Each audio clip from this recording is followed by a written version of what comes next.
All courses like this use small aircraft for the training, single engine aircraft and then twin engine aircraft. They weigh maybe 4,000 or 5,000 pounds weight. To make the transition to a bigger aircraft, there's a couple of different ways it can be done.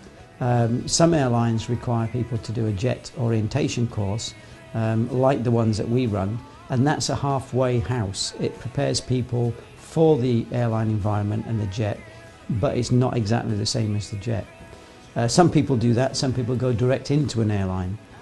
Whichever route they go to the airline, they will have to do a type rating and spend several weeks doing simulator trips with the aircraft they're going to fly, and then they fly the aircraft for real.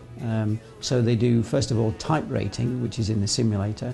Then they do base training, where they physically fly the aeroplane in the circuit and land it and so on. And then they spend possibly as long as a year doing line training, which is with a training pilot actually doing the job for real. So they will fly London to Malaga or London to Lucca or whatever, actually doing the job with someone else coaching them along the way. And they have to do so many sectors like that, often around 70 or 80 sectors, before they're licensed to fly without supervision.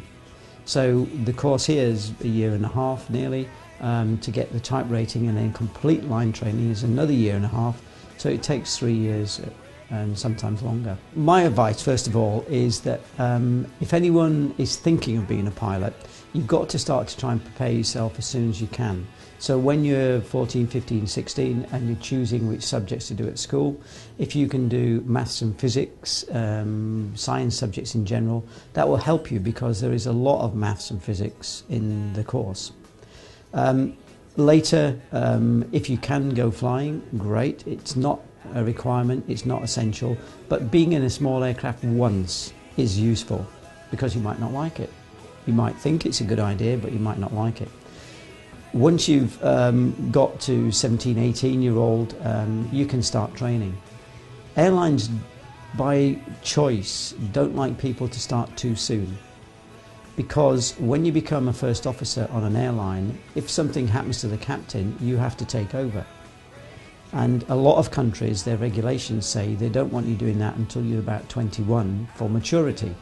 So if you started as soon as you legally could at 17 and a half doing a course like this, you would graduate about 19. You would go to an airline as a 19-year-old and they'd say, well, we have to send another